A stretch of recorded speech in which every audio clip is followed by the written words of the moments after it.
Assalamualaikum warahmatullahi wabarakatuh.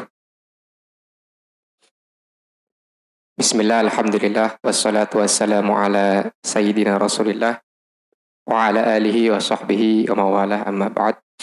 Yang saya hormati para masyayikh, para asatidz, para gawagis dan santri-santri pondok pesantren atau jihad islami semuanya. Jadi saya di sini sebenarnya jadi badal karena rencananya itu yang ngisi Mas Udat, Mas Musadatul Fikri. Tapi karena beliau berhalangan, jadi saya terima jadi badal lah. Daripada Wahib sudah menyiapkan banner tapi nggak ada yang ngisi. Jadi untuk isi-isi. Karena saya yakin sampean sudah bosen. Aku ngulang nang kelas, naik seminar aku maning, seki aku maning. Jadi ini antara ya sampean sudah bosen, saya juga bingung mau menyampaikan apa lagi karena sudah disampaikan semua. Tapi ya saya coba untuk untuk memberikan beberapa wawasan yang mungkin belum pernah saya sampaikan sebelumnya. Cuma saya mohon maaf ya, karena kalau kesannya kan seminar tuh biasanya pakai layar tancap. Nah, sekarang saya tidak menyediakan layar tancap karena mendadak saya diberitahu hari Minggu, hari Ahad ya. Sekarang tuh hari Selasa, artinya cuma tinggal 3 hari. Pilihannya tuh cuma 2. Antara saya menyiapkan PPT tapi tidak ada materi, atau menyiapkan materi tapi tidak ada PPT. Jadi saya memilih yang kedua, daripada ada layar tancap tapi nggak ada materinya. Maka saya nyiapin materi di sini nih, buku kecil, poin-poin saja, dan tidak nggak kober menyiapkan PowerPoint. Tapi ya ini melatih kita untuk untuk mendengarkan dengan seksama, karena menurut saya salah satu kelemahan pendidikan saat ini ya, dan ini juga kelebihan pendidikan pesantren. Kalau kita di sekolah, di SMP, di SMA, di kuliah itu sekarang kebanyakan guru-guru atau dosen-dosen itu mengajar dengan PowerPoint, dengan layar tancap itu. Nah, ternyata penelitian terbaru itu belajar dengan PowerPoint itu membuat kita menjadi goblok. Karena saya tidak ingin Anda menjadi goblok, maka saya tidak menyiapkan PowerPoint. Jadi kita mengikuti model-model pesantren, bahwa kita ngaji ya dengan istimak, dengan mendengarkan dengan baik. Nah, ini judulnya dari santri untuk negeri. Intinya yang saya tangkap adalah keresahan bahwa kita kan santri salaf ya. Santri salaf itu sebenarnya kalau sudah lulus itu kontribusinya untuk Indonesia itu apa? Karena ini kan mengingat besok kita merdeka sudah 77 tahun. Nah, yang sekolah kan jelas, misalkan sekolah jadi dokter ya lulus mengabdi menjadi dokter. Terus sekolah jadi ekonom, lulus mikirnya ekonomi umat kan gitulah. Baratnya. Terus sekolah teknik lulus menjadi teknisi gitu. Nah, sampean ini belajar nahwu jaz itu lulus jadi apa? Apakah memperhatikan kapan Z datang atau gimana? Kan itu masalahnya. Mungkin keresahannya sana di situ. Tapi sebenarnya ya karena saya ini selain anak pesantren juga anak sekolah gitu. Jadi saya merasakan dua-duanya. Sebenarnya tidak ada perbedaan yang signifikan antara santri dan anak sekolah kecuali ijazahnya kan itu. Jadi santri salaf dan orang sekolah modern itu yang beda ya cuma masalah orang sekolah punya ijazah dan bisa kerja di perusahaan sampai nggak bisa. Karena perusahaan kan nggak butuh ijazah itu. Perusahaan kan butuhnya ini orang bisa mengelola manajemen atau enggak kan seperti itu. Ini orang bisa dipekerjakan untuk menghasilkan duit atau enggak kan itu yang dibutuhkan oleh perusahaan. Dan itu dipelajari di sekolah. Dan tidak dipelajari di pesantren karena memang pesantren tidak diperuntukkan untuk menghasilkan para pekerja kan seperti itu. Itu saja sebenarnya. Kalau masalah pintar-pintaran saya jamin sampean bisa bersaing lah. Saya membuktikan kok. Saya kan tujuan saya masuk UI itu membuktikan santri tidak kalah alim dengan orang sekolah kan gitu. Jadi bisa bersaing. Dan itu bukan cuma saya, artinya saya menemukan banyak santri-santri yang secara ilmu sebenarnya atau konstruksi berpikir ya, kemampuan untuk berpikir itu tidak kalah dengan orang sekolah. Menangnya orang sekolah itu kan mereka pede karena dilatih ngomong. Sampean kan nggak dilatih ngomong. Setelah kiai mulang, sampean takon rawani kan.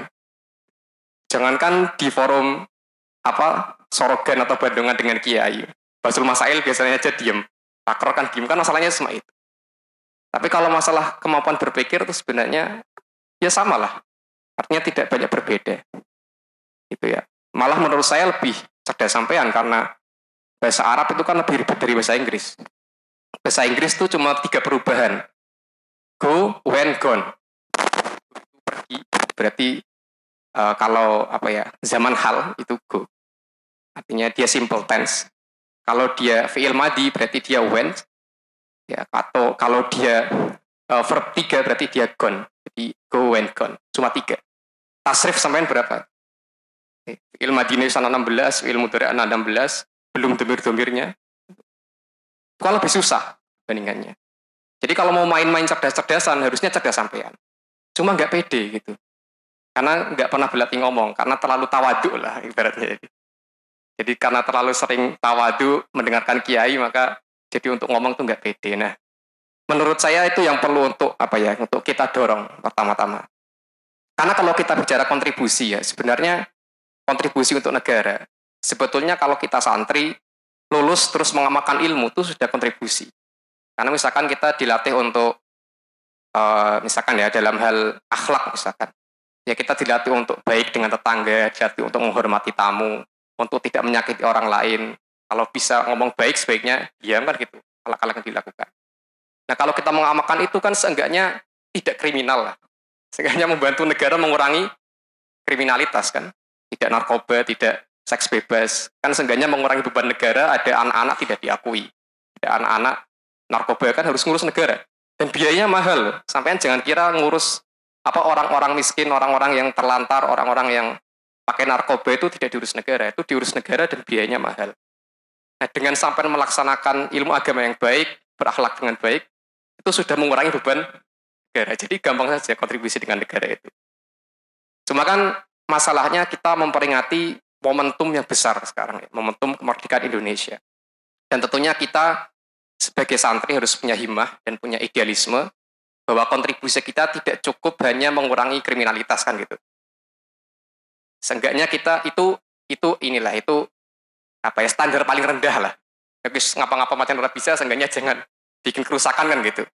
Tapi itu jangan dijadikan cita-cita. Artinya harus ada idealisme yang ingin kita capai, harus ada visi yang besar yang harus ingin kita capai. Nah itu yang ingin saya sampaikan di sini. Karena kita tahu bahwa salah satu apa ya, atau kalau kita melihat sejarah perjuangan dan kemerdekaan Indonesia itu ya tidak bisa dilepaskan dari perjuangan para kiai kita dan para santri. Misalkan yang paling terkenal ya resolusi jihad. Sampai sudah tahu resolusi jihad? Belum ya?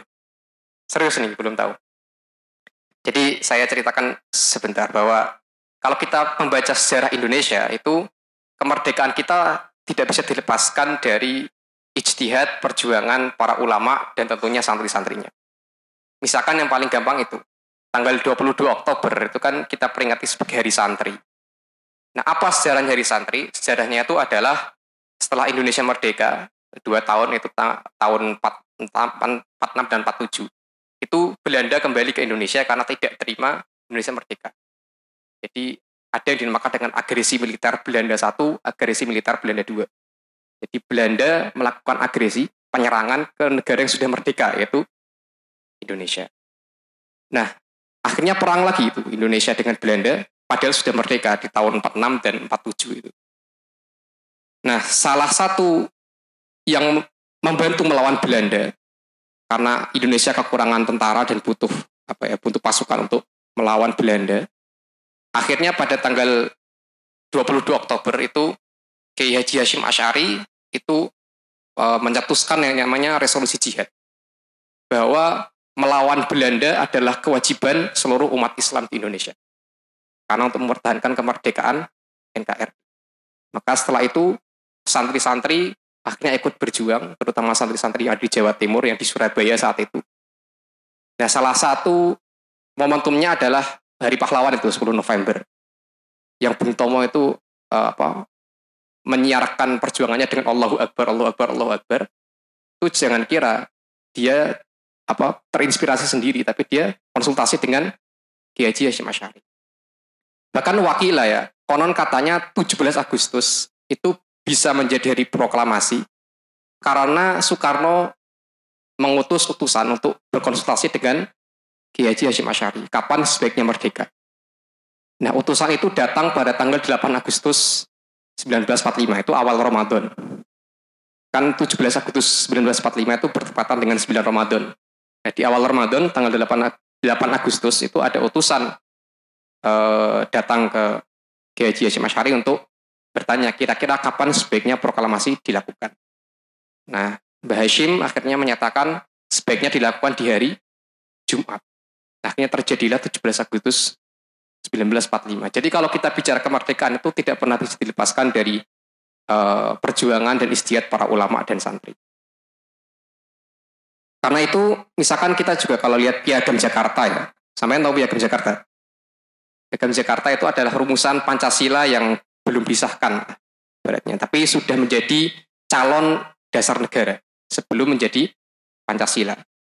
Nah, di Piagam Jakarta itu di sila yang pertama bunyinya adalah kewajiban menjalankan ketuhanan dengan kewajiban menjalankan syariat Islam bagi pemeluk-pemeluknya. Jadi kalau kita melihat perumus-perumus dasar negara itu diisi oleh dua kelompok Islam dan kelompok nasionalis. Jadi kalau kita bicara negara Indonesia itu pasti kita bicara Islam. Kalau kita bicara Islam di Indonesia pasti bicara kemerdekaan dan nasionalisme Indonesia. Jadi ini dua hal yang tidak bisa dipisahkan. Nah, problemnya sekarang adalah kita kan sudah merdeka. Harap melawan Belanda orang nyarang-nyarang. Masa kita nyarang Belanda? Kan kita yang remuk. Jadi pertanyaannya terus gimana kita meneruskan perjuangan para pendahulu kita, para kiai kita yang dulu memperjuangkan Indonesia sampai merdeka sebagai santri salaf kan gitu, yang kerjaannya sehari-hari ya kalau nggak jamaah ngaji wiridan kan gitu. Harap mikir kedokteran, kesehatan tidak berkapasitas, nggak ya vaksin orang bisa. Mungkin sampean ada yang galau ini kita lagi corona apa ya kontribusi kita sebagai santri salaf? Apakah cuma wiridan li home satu notifikasi itu sudah cukup dianggap berkontribusi terhadap negara kan gitu. Kan mungkin itu pertanyaan dan kegalauan kita sebagai santri salaf. Ya. Sementara teman-teman kita yang kuliah kedokteran, kuliah farmasi mungkin bisa berkontribusi membuat vaksin. Nah, itu yang nanti coba kita rumuskan bareng-bareng dan mungkin setelah ini mungkin ada fase tanya jawab. Oke. Ya, fase tanya jawab. Kalau bisa itu bukan sampai bertanya saya menjawab, tapi sampai bertanya saya tanya balik gitu. Jadi saya sampai jawab sendiri. Biar mikir maksudnya, biar mikir kan gitu. Nah, poin pertama yang mau saya sampaikan adalah gini. Poin pertama ya, karena sekarang kalau sampean lihat di media sosial, nah kebetulan karena saya tidak lihat, yang lihat tuh paling ya pengurus yang bisa akses wifi pondok dan HI lah, orang dalam dan Aziz itu. Sekarang lagi viral tuh, ada perselisihan antara Gus Samsudin Jadab tuh dengan pesulap merah gitu. Nah, itu salah satu yang membuat rugi adalah seolah-olah kalau kita nyantri yang dipelajari itu ilmu gaib, kan gitu. Saya itu paling sebel ya, karena saya ya di kampus kan juga berteman dengan orang-orang dari daerah-daerah. Gitu.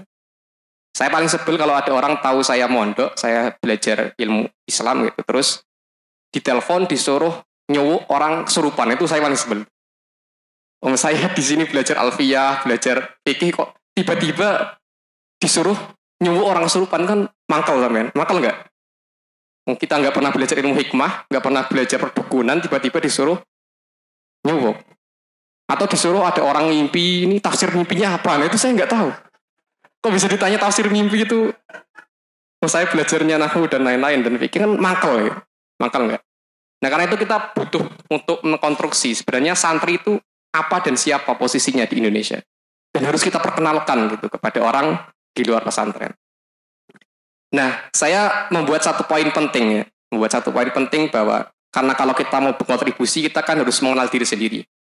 Gak mungkin kita bisa berkontribusi kalau kita tidak mengenal siapa kita sebagai santri.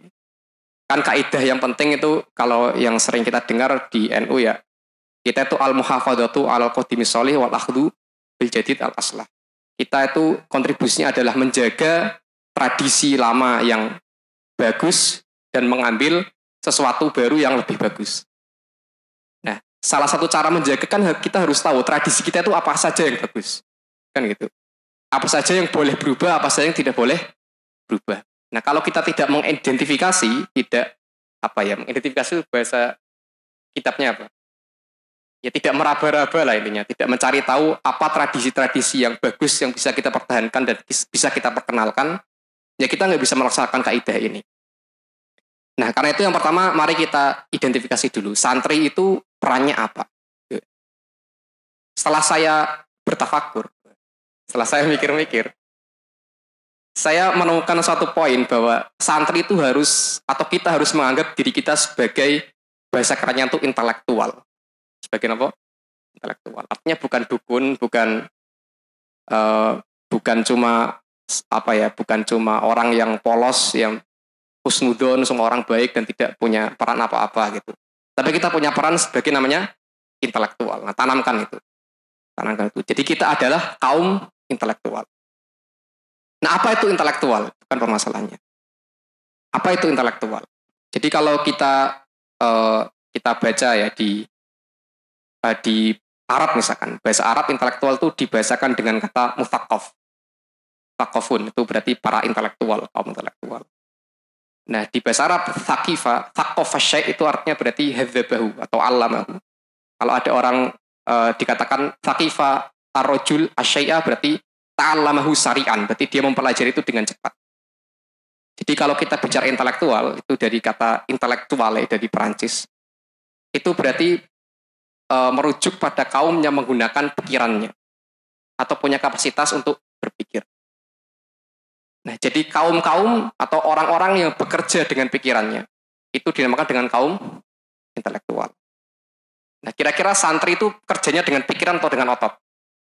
Dengan pikiran kan? Musamudina mikir kita tarkibe apa, ki hukumnya apa. Kan pikirannya tinggal terus itu. Kudu ngafalkan ini, ngafalkan itu. Nah, karena itu kita harus menganggap diri kita sebagai orang intelektual. Bukan misalkan, mohon maaf, bukan merendahkan. Misalkan bukan kuli, bukan petani. Kan kalau kuli, petani kerjanya dengan otot. Meskipun ya mikir juga. Tapi kan dominannya tetap yang dipakai adalah otot. Gitu. Atau misalkan supir gitu dan sebagainya. Tapi kita adalah kaum yang murni kerjanya pikir. Kan? Murni kerjaannya pikir. Karena itu santri harus dianggap sebagai kaum intelektual. Nah, kaum intelektual ini, nah ini mulai masuk ya. Mulai masuk sesuatu yang agak berat ini. Karena saya ini orang kuliahan, jadi saya husnudon Wahib itu mengundang saya karena saya orang kuliahan. Karena kalau yang diambil ilmu agamanya kan pasti ngundangnya ya Mas Fahmi, Mas Ahkam gitu-gitu. Karena ngundang saya nggak mungkin dialap ilmu agamanya itu nggak mungkin. Karena pasti dialap sesuatu yang tidak dipunyai, yaitu ya saya kuliah sosiologi. Nah, di sosiologi itu ada tokoh namanya Antonio Gramsci. Antonio Gramsci itu orang Itali. Dia merumuskan intelektual itu ada dua. Ada intelektual tradisional, ada intelektual organik. Nah, ini agak berat ya, karena namanya seminar. Kalau namanya Sarasehan mungkin saya cuma gojlok-gojlok aja atau bercanda biasa, karena ini seminar biar ada isinya, karena di video juga. Biar kalau dilihat, wah berat nih biasa. Jadi agak berat sedikit lah. Nah, karena sampean intelektual, pemikir harus mau mikir yang berat-berat. Kalau cuma mikir yang enteng-enteng ya nggak usah jadi pemikir gitu. Nggak usah mikir apa kontribusi saya untuk negara, nggak usah mikir itu kalau nggak mikir berat-berat. Nah, Antonio Gramsci itu merumuskan ada dua jenis intelektual. Ada intelektual tradisional, ada intelektual organik. Intelektual tradisional itu gimana? Intelektual tradisional itu gampangannya adalah orang-orang yang menggunakan akal pikirannya untuk bekerja pada institusi tertentu. Misalkan dosen, itu intelektual tradisional.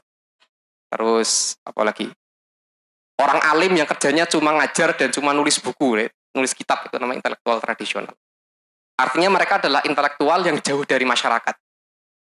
Jadi kehidupannya terpisah dari masyarakat sekitar. Jadi kerjanya cuma mikir, nulis, ngajar, udah selesai.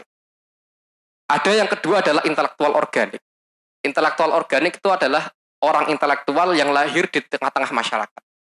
Artinya kerjaannya itu bukan cuma nulis, bukan cuma ngajar, bukan cuma mikir, tapi juga berbaur dengan masyarakat dan mengarahkan visi dan tujuan masyarakat. Nah, itu namanya intelektual organik. Nah, sampai kalau lihat ulama di seluruh dunia, mungkin Pak Desurur bisa meluruskan kalau saya salah ya. Tapi setahu saya, ulama-ulama di seluruh dunia, itu hampir semuanya intelektual tradisional.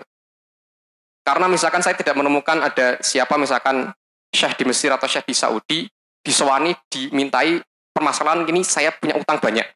Atau misalkan istri saya ini nggak nurut sama saya, ini solusinya gimana, itu nggak ada. Ya mereka ya fokus nulis, fokus ngajar kan gitu.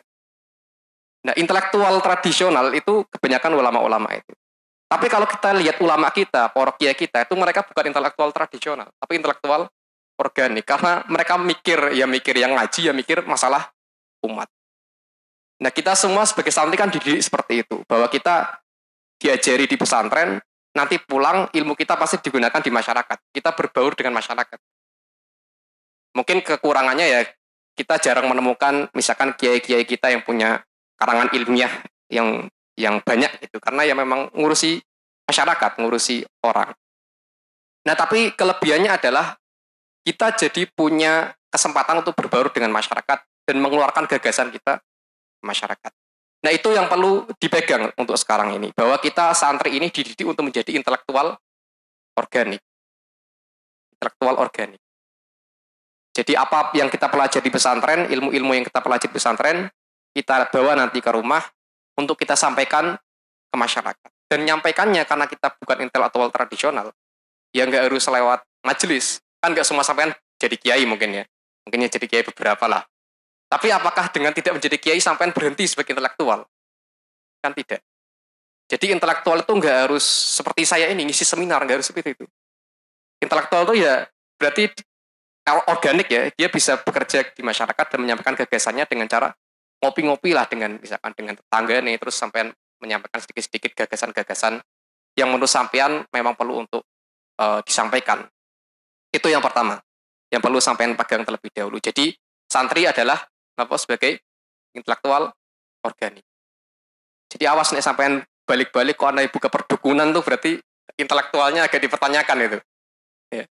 Karena berarti agak tidak mikir karena pemakainya cuma ijazah-ijazah swok dan sebagainya. Meskipun ya swok itu ada dalam tradisi kita tidak bisa membantah. Nah, itu yang pertama. Yang kedua, karena kita melihat tadi bahwa sejarah kita diisi oleh perjuangan yang luar biasa oleh para pendahulu kita ya, ketika melawan penjajah. Kita masih mending kita belajar tidak terganggu oleh penjajah, tidak perlu risau dengan keamanan, terus ya ekonomi insya Allah mapan lah, bisa makan sehari 3 kali kan. Mungkin kalau sampai malas ya berarti makan sekali 2 kali, tapi kan bukan karena kekurangan bahan makanan. Kalau kita kita baca misalkan sejarah-sejarah santri masa lalu kan ada yang ikut berperang, ada yang ngajinya was-was karena mungkin ada penjajah, ada agresi, ada yang kekurangan makanan, ada yang bajunya cuma 1, jadi setiap hari nyuci dan segala macam. Nah, tapi dengan membaca itu kita tahu bahwa kita itu mewarisi perjuangan. Jadi Islam dan tradisi pesantren itu diteruskan sampai ke kita bukan tanpa perjuangan, bukan dengan berleha-leha, bukan dengan bersantai-santai, tapi dengan penuh perjuangan. Bahkan perjuangan yang mempertaruhkan nyawa kan seperti itu. Masalahnya sekarang kita sudah tidak mempertaruhkan nyawa. Jadi memang kenikmatan itu membawa musibah tersendiri. Karena tidak terbiasa berjuang. Jadi kita menjadi generasi yang agak cengeng lah seperti itu kira-kira. Nah, pertanyaannya perjuangannya terus di mana? Karena tadi melawan Belanda-Belanda yang sudah tidak ada, mau tirakat sekarang makannya sudah banyak, terus mau mengeluh bajunya kurang juga bajunya sudah banyak, terus perjuangannya di mana? Gitu. Nah, karena itu saya tadi agak membaca-baca ya, karena untuk persiapan memang biar seminarnya berisi itu. Nah, saya buka buku kebetulan baru beli, namanya Mafhumul Jihad fil Islam, itu karangannya Syekh Ahmad Thayyib. Di situ ditulis bahwa yang namanya jihad itu kan tidak harus dengan berperang. Jadi kalau kita dulu resolusi jihadnya yang dikeluarkan Kiai Haji Hashim Asy'ari, itu memang harus berperang dengan Belanda karena musuhnya Belanda, kan gitu. Musuhnya Belanda, maka ya jihadnya berperang dengan Belanda. Nah, tapi apakah berarti setelah tidak ada musuh yang kita perangi kita berhenti berjihad? Berarti kita menjadi kaum-kaum yang qaidin lah seperti itu ibaratnya, yang tidak punya kesempatan berjihad. Berarti kemuliaan kita dapat dari mana? Arab berperang karo wong kafir sekarang diam saja, tidak mengangkat senjata. Mau ke Palestina juga berperang dengan Israel juga agak tidak mungkin kan seperti itu. Nah, terus jihadnya di mana? Nah, saya baca bahwa ternyata yang dimaksud dengan jihad itu kan intinya mujahadatul adu. Jadi melawan musuh. Nah, musuhnya apakah harus muharib? Apakah harus kafir yang memerangi kita? Kan tidak. Musuh itu bisa didefinisikan dengan berbagai macam hal. Nah, termasuk musuh ternyata adalah kemiskinan. Termasuk musuh ternyata adalah kelemahan. Termasuk musuh adalah misalkan ketidakmampuan kita untuk mengelola diri sendiri, itu musuh. Termasuk musuh adalah nafsu yang terus menggoda, itu termasuk musuh. Artinya kalau kita mau berjihad, karena sudah tidak ada kafir muharib, yang kita perangi ya yang bangsa-bangsa seperti itu. Yang bangsa-bangsa seperti itu. Artinya kita setelah mengidentifikasi diri tadi, kita mengidentifikasi diri sebagai intelektual organik. Selanjutnya kita harus mengidentifikasi diri, musuh kita siapa? Siapa yang harus kita perangi? Siapa yang harus kita perangi? Karena sudah tidak ada tadi kafir muharib. Nah, terus kita sebagai santri intelektual untuk mempertahankan keindonesiaan, kenusantaraan itu siapa yang harus kita lawan? Karena itu ditulis di situ misalkan jihad itu ya qad yakunu bismillah, kadang-kadang bisa dengan senjata. Qad yakunu bil mal, kadang-kadang bisa dengan harta kalau sampai orang kaya. Tapi juga bisa dengan dua hal terakhir ini yang membuat saya tertarik. Itu bisa bil hujah dan bil burhan. Dengan argumentasi. Nah, saya melihat dengan kondisi yang kita sekarang sudah di masa damai. Damai artinya berarti tidak ada peperangan. Maka satu-satunya pilihan kita untuk berjihad adalah bil hujah dan bil burhan. Bahwa kita harus berlatih untuk membuat hujah dan burhan, di mana hujah dan burhan ini akan menolong kondisi kita sebagai umat Islam di Indonesia. Nah, masalahnya siapa yang akan kita hujahi kan itu? Kita mau berhujah dengan siapa? Kita mau berhujah dengan siapa? Nah, sekarang kita sudah mengidentifikasi, ya, kita sudah mengidentifikasi identitas kita, apa senjata kita. Karena senjata intelektual itu cuma dua. Senjata intelektual itu dua. Yang pertama pikirannya, yang kedua perkataannya. Jadi kita mikir terus kita mengeluarkan perkataan yang tadi isinya adalah hujah dan burhan yang kita gunakan sebagai alat jihad. Kemudian kita harus mengidentifikasi sekarang kita jihad untuk apa? Kita jihad untuk apa? Jadi sampean sebagai santri itu nggak usah mumet. Karena sampean ya bukan ahli ekonomi, jadi jihad bil mal itu agak tidak mungkin. Sampean bukan dokter, jihad bil alat kesehatan juga tidak mungkin. Jadi satu-satunya cara kan sampean berjihad dengan hujah dan ilmu yang sudah sampean didapatkan di pesantren. Ya jadi masalah ini disalurkan kemana seperti itu. Kan itu. Ilmu sampean itu disalurkan kemana? Biar bisa berkontribusi terhadap ke Indonesia. Nah, karena itu sekarang mari kita bahas masalah bangsa Indonesia. Mari kita bahas masalah bangsa Indonesia. Nanti sampean sambil mikirin ya mau nanya apa. Biar bisa saya tanya balik gitu. Sambil mikir masih bingungnya di mana terkait dengan masalah ini. Kita sekarang bicara masalah Indonesia sekarang ini. Indonesia di masa kontemporer, di masa modern. Nah, karena tadi musuh sudah tidak ada, kita sudah merdeka, berarti kita anggaplah kita sudah bebas dari penjajahan. Kita sudah bebas dari peperangan. Artinya peperangan dalam hal peperangan fisik ya, tembak-menembak, bom-ngebom, dan pedang berpedang itu sudah tidak ada lagi di zaman kita sekarang. Untuk sementara tidak ada. Artinya kita memang sedang melaksanakan masa damai. Nah, tapi apakah berarti musuh itu tidak ada? Apakah berarti tidak ada ancaman? Apakah berarti tidak ada bahaya yang harus kita hadapi? Tidak ada sesuatu yang harus kita perangi? Bukan seperti itu. Masih tetap ada. Karena apa? Karena setelah saya baca ya, setelah saya amati, kita memang punya banyak permasalahan, tapi ancaman terbesar yang sedang mengancam kita sebagai suatu bangsa, itu terutama adalah masalah globalisasi. Sama tahu globalisasi? Tahu globe enggak? Globe ini loh, ini lambang NU, ini globe namanya. Ini globe namanya. Globalisasi itu artinya berarti kita sedang ada di di zaman di mana perbatasan antara geografis itu sudah mulai melebur. Artinya sudah tidak ada lagi batasan-batasan fisik yang geografis yang membatasi kita untuk berinteraksi dengan daerah yang lain. Bahkan para ulama ilmu sosial itu sudah merumuskan kita akan menuju namanya global village. Global village itu desa global. Apa? Desa tapi global. Jadi seolah-olah kita satu bumi itu sudah menjadi desa karena itu sudah tidak ada lagi batas-batas antar negara. Buktinya apa? Buktinya sampean kalau yang baik-baik bisa ngaji, misalkan dengerin Syekh di Mesir dengan via YouTube. Lengkap itu, bisa dilihat ada yang satu kitab sampai khatam ada. Itu yang baik-baik.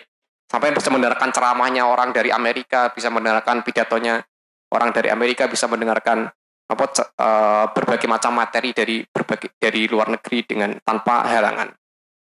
Cuma sampai di pondok aja kalau dilarang kan nggak bisa. Tapi kalau di rumah kan bisa. Nah, Yang negatifnya banyak juga. Negatifnya tentu saya sampai bisa mengakses banyak hal yang negatif juga di internet. Ada banyak misalkan budaya pop namanya. Budaya pop itu ya kayak misalkan film gitu, masalah joget-joget Korea, TikTok dan sebagainya. Nah itu kan sampai bisa akses ya. Penyanyi-penyanyi di Korea, penyanyi-penyanyi di Amerika sampai bisa dengarkan tanpa ada halangan kan. Bahkan kadang-kadang sekarang orang lebih mengenal penyanyi-penyanyi Korea daripada penyanyi-penyanyi Indonesia misalkan. Orang-orang di Indonesia sekarang generasi muda lebih hafal lagu-lagu Korea daripada lagu-lagu Jawa kan seperti itu. Nah itu namanya globalisasi. Nah apa yang terancam dari globalisasi? Yang terancam dari globalisasi adalah kita tuh tidak punya identitas lagi. Jadi kalau misalkan kita kembali ke masa lalu lah, misalkan 100-200 tahun yang lalu, mungkin kita berkunjung ke berbagai negara itu masih menemukan perbedaan yang mencolok di antara berbagai macam budaya di dunia. Misalkan sampean ke Indonesia nemu orang-orang pakai kebaya, sampean ke Arab ya nemu orang-orang pakai jubah dan segala macam. Sampai nanti ke Afrika nemu lagi orang dengan pakaian yang beda. Tapi sekarang sampean pelancong ke berbagai negara, mungkin pakainya udah sama, pakainya itu juga. Orang-orang pakai jeans, orang-orang pakai baju berkerah kan seperti itu. Jadi pakaian sekarang sudah hilang dari ciri khas sebuah negara. Sekarang kalau kita mau mengidentifikasi kebudayaan khas suatu daerah itu cuma tinggal bahasanya. Kebanyakan ya. Jadi sampean membedakan orang Malaysia selain dengan rupa, maksudnya dalam hal budaya.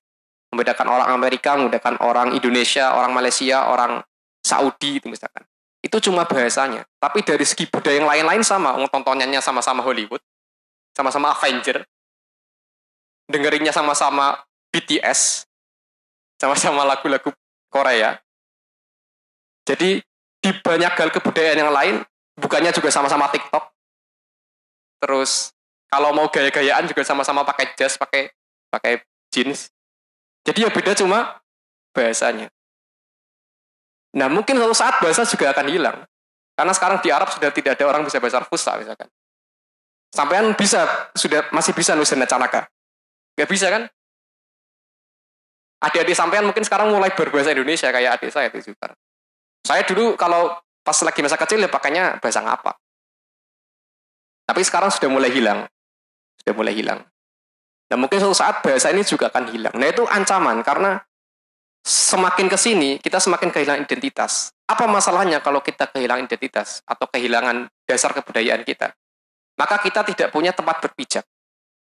Tidak punya pijakan. Kalau kita tidak punya pijakan, maka budaya ke kanan kita ikut ke kanan, budaya global ke kiri kita ikut ke kiri, budaya global terjun ke neraka kita ikut terjun ke neraka. Kan seperti itu. Kalau di hadis kan itu saya Arabnya lupa, tapi nanti akan orang Nasrani dan Yahudi akan masuk lubang biawak, kita akan ikut ke lubang biawak. Nah itu sedang terjadi. Pokoknya orang Korea pakai celana tipis ya kita ikut, joget-joget kita ikut-ikut. Kan seperti itu. Nah itu adalah dampak dari globalisasi. Kenapa? Karena batas-batas negara, batas-batas kebudayaan itu mulai hilang. Terkikis sedikit demi sedikit. Nah kalau kita bicara bangsa Indonesia, kan kita harus merumuskan terus di mana batas kita harus mempertahankan kebudayaan kita sehingga kita tidak tergoyang ke kanan dan kiri. Nah itu yang harus sampai rumuskan tuh sebagai intelektual organik. Nah saya juga nggak tahu jawabannya, saya cuma persiapan 3 hari. Masa mempersiapkan sebuah solusi sebesar itu dengan 3 hari. Kan cuma saya mengajak intinya bahwa kita semua mulai sekarang ya, meskipun ngajinya Zaidun dan fikih dan sebagainya, tapi bukan berarti kita tidak bisa merumuskan kira-kira apa yang bisa kita sampaikan di masyarakat sehingga kita bisa mempertahankan keindonesiaan di tengah arus globalisasi yang mengancam. Karena kalau saya lihat ya, satu-satunya mempertahankan keindonesiaan bareng dengan keislaman itu cuma pesantren. Kan kita dinamakan pesantren biasanya ajarannya tradisional. Saya mau tahu nggak arti dari tradisional itu apa? Tradisional itu dari kata tradere namanya. Jadi bahasa Latin tradere. Nah ini kalau sampai di kelas nggak ada ngaji seperti ini. Jadi karena seminar saya sampaikan. Jadi dari kata tradere bahasa Latin. Artinya adalah to transmit or to give to someone atau to transmit something to someone for safekeeping. Jadi tradere itu artinya kita meneruskan sesuatu atau memberikan sesuatu ke orang lain untuk dijaga, itu namanya tradere. Nah kita di pesantren kan dikatakan pesantren tradisional. Kenapa dinamakan tradisional? Karena kita menjaga sesuatu yang tadi al-qadim as-solih, al-muhafadzatu alal qadim as-solih. Jadi kita kan misalkan kalau dalam Islam kita menjaga tradisi syarat keilmuan itu kita jaga terus menerus sampai sekarang. Kitab yang kita kaji itu kan kitab yang sudah ratusan tahun lalu dikarang, tapi masih kita kaji sampai sekarang. Kalau saya misalkan di sosiologi itu sudah tidak belajar karangan-karangan sosiolog-sosiolog yang lalu itu sudah tidak dibaca paling sekilas lah, yang dibaca yang sekarang-sekarang, karena sudah tidak kober. Tapi kita di pesantren itu masih meneruskan berbagai macam kitab yang ditulis oleh ulama ratusan bahkan ribuan tahun yang lalu. Dan sanadnya kalau ditelusuri pasti sampai kepada Rasulullah SAW. Dan ajaibnya atau yang unik adalah mungkin bedanya kita dengan institusi keislaman yang ada di Arab misalkan ya, di luar negeri. Saya nggak tahu juga karena tidak mengkaji, tapi intinya kalau pesantren itu tradisi yang kita teruskan bukan cuma tradisi ngaji atau tradisi keislaman atau keilmuan dalam Islam. Tapi ternyata pesantren itu secara sosial, secara budaya juga meneruskan budaya asli Nusantara. Kenapa seperti itu? Karena model pesantren, kan namanya pondok pesantren ya. Namanya pondok pesantren. Sampai pernah tanya nggak kenapa namanya pondok pesantren? Atau wis terima-terima baik dengan pondok pesantren dari dulu? Nggak pernah mikir gitu. Itu kan ada sejarahnya pasti. Jadi pesantren itu kan dari kata tempatnya santri, kan gitu. Santri itu dari kata, ada banyak versi, tapi salah satu versinya adalah dari kata sastri. Sastri itu artinya ahli agama, ahli kitab suci. Ya, karena kita belajar kitab suci, maka menjadi santri. Tempat nyantrinya namanya pesantren, kan seperti itu. Kayak rumah berarti tempat rumah-rumah namanya perumahan, kan seperti itu. Nah, tapi anehnya ada kata pondok. Nah, pondok itu dari mana kata-kata pondok? Kata-kata pondok itu ada karena kita sebagai santri memang bertempat di lingkungan yang dinamakan pesantren. Kita menetap di sini, ngaji di sini, makan di sini, beol di sini kan gitu. Jadi kita menginap di sebuah asrama lah gampangannya. Nah, model ngaji kalau di luar negeri mungkin ada, tapi jarang. Di ribat-ribat mungkin ada, tapi saya tidak tahu sejarahnya. Tapi kalau kita telusuri sejarah Nusantara, ternyata model ada guru, terus muridnya nginep di tempatnya guru, disediakan asrama, itu adalah model pelajaran atau pengajaran pendidikan Hindu-Buddha zaman Nusantara di zaman dulu. Jadi dulu orang-orang Hindu-Buddha itu mengajarkan murid-muridnya di dalam namanya mandala atau asrama, yaitu kayak kita ini. Jadi murid-murid bertempat di situ 24 jam, terus mengaji pada guru. Ya mengajinya Hindu-Buddha, karena dulu Hindu-Buddha, nggak ada mengaji alfiah. Nah pada akhirnya kemudian model ini yang diislamkan, ditransmisikan atau ditransformasi oleh para wali songo, oleh para kiai-kiai zaman terdahulu, akhirnya jadilah pondok pesantren. Karena itu namanya pondok, dari kata funduk, artinya hotel atau asrama. Kan kalau dinamakan asrama pesantren nggak enak, atau mandala pesantren kan agak nggak enak, jadi diambillah funduk jadi pondok pesantren. Jadi kita di pesantren ini meneruskan dua tradisi. Pertama meneruskan tradisi keilmuan Islam dengan menjaga sanad. Kedua menjaga tradisi khusus atau khas Indonesia yang kita wariskan dari zaman sebelum Indonesia merdeka. Itu zaman bahkan sebelum Indonesia diislamkan, yaitu zaman Hindu-Buddha yang kemudian diislamkan sampai sekarang. Nah karena itu kalau kita bicara ancaman globalisasi, yang paling berat untuk berbicara ya klaim saja lah, pokoknya paling berbicara untuk mempertahankan keindonesiaan itu ya santri. Karena sampai sekarang yang masih pemakai pakaian khas Indonesia tuh santri, pakai sarung. Kalau sampean ke tempat-tempat sekolah kan sudah pakai celana itu budaya siapa? Saya pertanyakan. Kan bukan budaya Nusantara kan? Budaya Nusantara itu ya sarung, songkok gitu. Yang kita memang terwariskan dari tradisi masa lalu. Kalau sekarang, kalau yang pendidikan di luar pesantren, institusi di luar pesantren kan tidak ada. Nah karena itu kita harus mengetahui hal ini, bahwa kita mewarisi tradisi yang luhur, yang ini kalau tidak kita pertahankan, maka akan terancam hilang oleh globalisasi. Akibatnya kalau hilang oleh globalisasi, kita tidak punya akar. Kalau tidak punya akar, akibatnya apa? Akibatnya kita akan, kalau orang-orang kafir ke kanan, kita ikut ke kanan. Kalau ke kiri, ikut ke kiri. Akhirnya kita terombang-ambing, kalau ke jurang ikut ke jurang. Nah, Karena itu sampai harus punya ukuran ya, punya ukuran yang ini, yang kita kembangkan sendiri. Yang kita kembangkan sendiri. Jangan sampai kita berpikir bahwa yang namanya bangsa yang maju dan kontribusi itu harus berupa material, harus berupa kekayaan. Kan apakah sampean rela kalau misalkan Indonesia maju dan makmur, tapi masyarakatnya menghalalkan zina? Sampean rela atau enggak? Enggak rela kan? Atau sampean membayangkan Indonesia ini punya teknologi yang maju, tapi minuman keras itu dihalalkan dan semua orang minum minuman keras kayak di barat. Rela atau enggak? Kan tidak rela. Nah, salah satu bentuk kontribusi kita itu adalah menjaga biar seiring dengan pembangunan Indonesia, keislaman itu tidak hilang. Jadi moral masyarakat itu tidak hilang. Karena kalau masyarakat moralnya hilang, kemajuan, kekayaan teknologi itu nggak ada artinya. Bahkan kalau kita membaca kajian psikologi ya, semakin modern masyarakat, atau sekarang masyarakat kita modern ini sudah enak sekali kita sebenarnya sekarang. Makan tersedia. Kalau kita baca di literatur zaman dulu, makan itu susah loh. Makan itu susah. Jadi orang zaman dulu tuh makan itu susah. Zaman sekarang kita makan itu berlebih. Bukan hanya orang kaya, orang miskin aja bisa makan berlebih. Zaman sekarang orang miskin tuh bisa kewargen tuh bisa. Zaman dulu jangan-jangan kewargen, makan sehari itu nggak bisa. Zaman sekarang teknologi sudah mudah, kita mau akses apa-apa sudah mudah. Tapi ternyata penyakit mental itu semakin meningkat. Jadi orang-orang depresi, orang-orang stres bunuh diri itu tidak berkurang dengan adanya berbagai kenyamanan. Artinya ada masalah yang kalau oleh Imam Ghazali itu dirumuskan sebagai masalah sa'adah. Jadi ternyata masalah kemajuan teknologi, kekayaan, kemudahan yang semua kita dapatkan di masa modern, itu tidak membuat kita semakin sa'adah, semakin bahagia. Karena sumber kebahagiaan memang bukan materi seperti itu.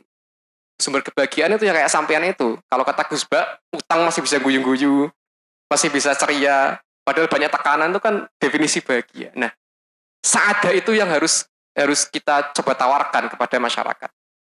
Bagaimana caranya biar Indonesia ini maju, semaju Jepang nantinya, semaju negara-negara Eropa, tapi tidak seperti orang-orang Jepang yang akhirnya banyak bunuh diri. Apa artinya kekayaan, kemajuan teknologi, terus kereta secepat peluru kalau akhirnya tidak bahagia? Kan seperti itu.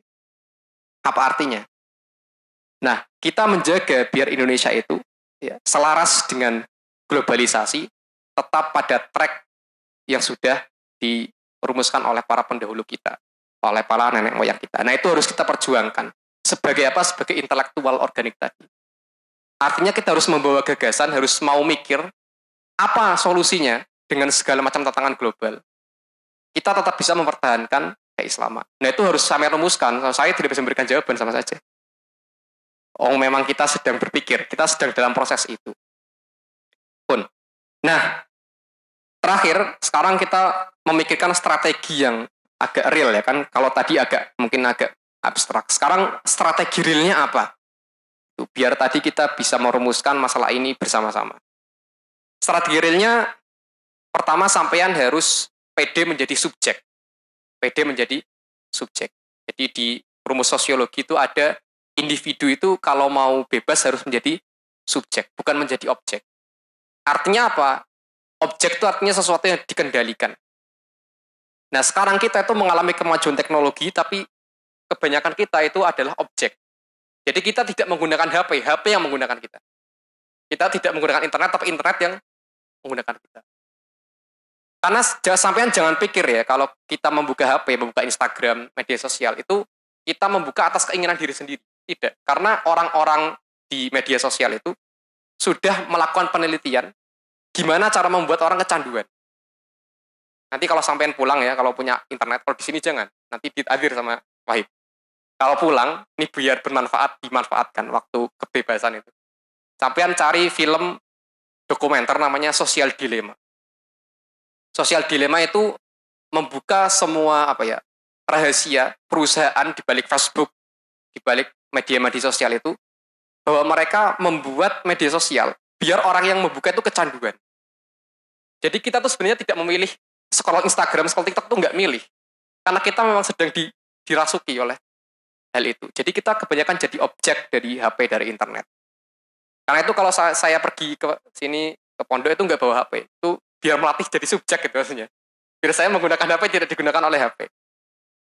Nah, Sampean di santri di sini itu kan sudah dilatih jadi subjek karena dilarang bawa HP. Kan seperti itu.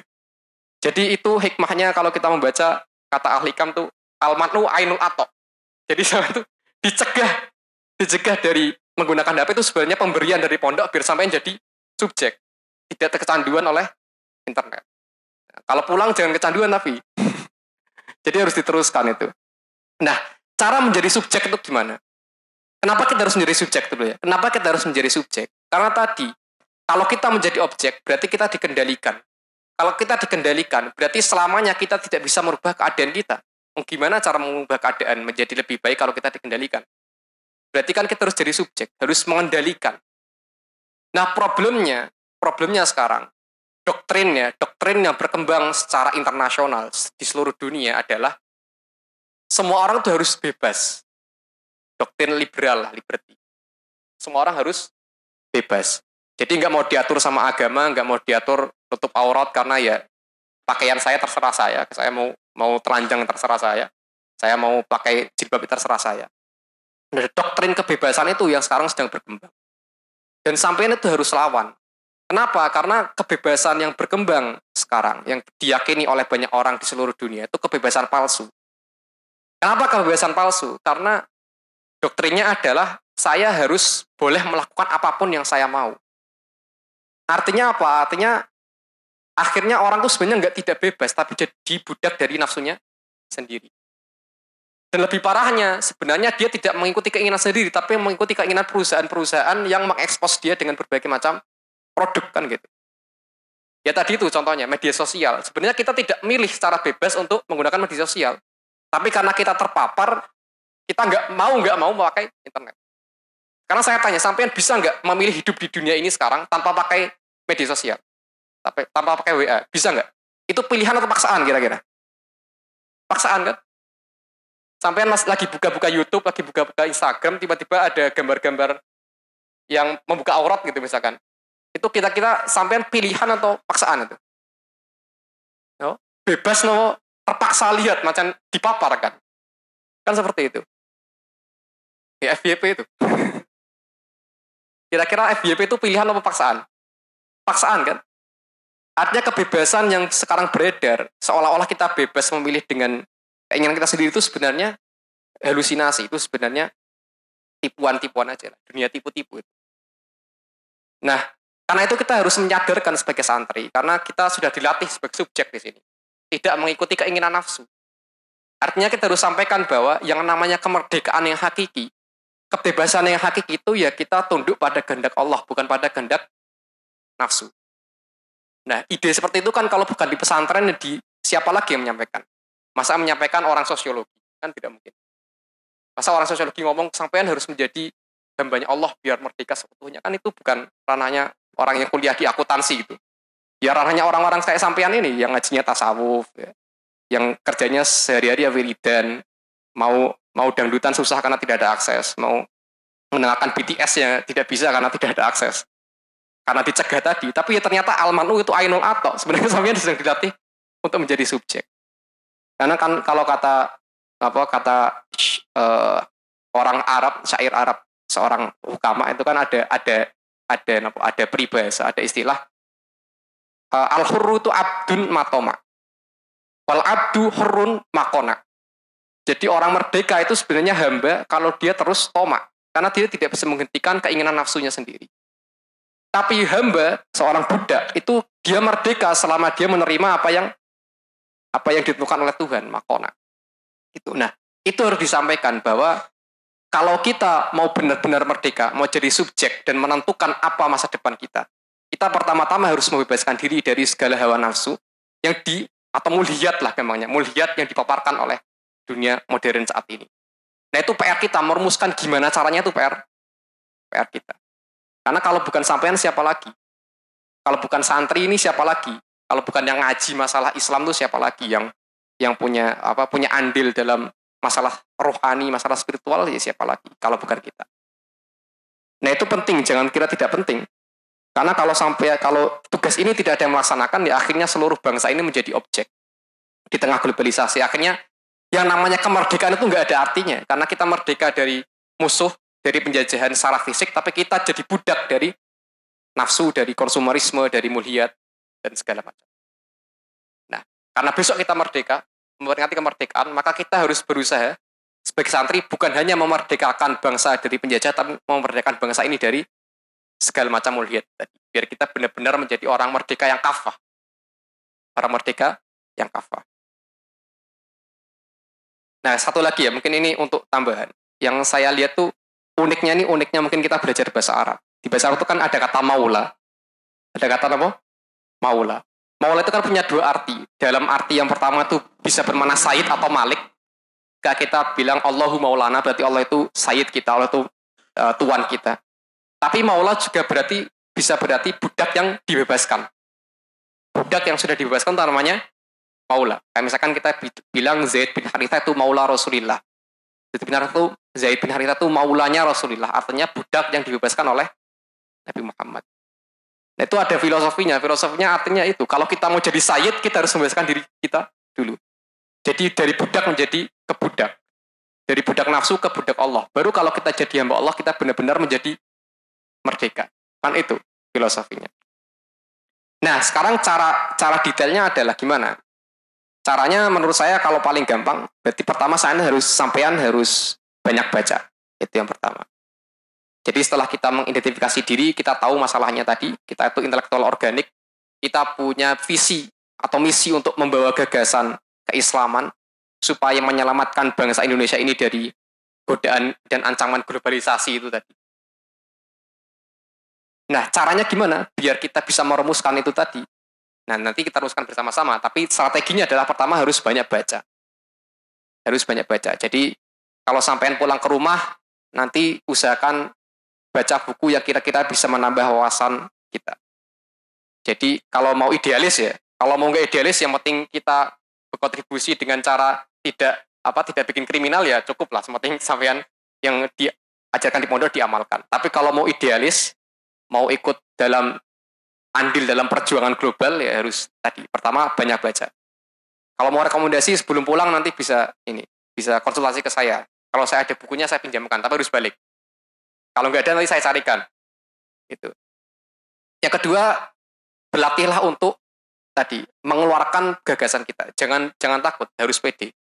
Karena tadi perbedaan kita dengan orang-orang atau pelajar-pelajar di luar pesantren itu ya cuma masalah pede itu tadi. Masalah pede. Dan masalah cara kita mengungkapkan pikiran kita. Kan kalau mereka sudah terbiasa nulis, terbiasa ngomong.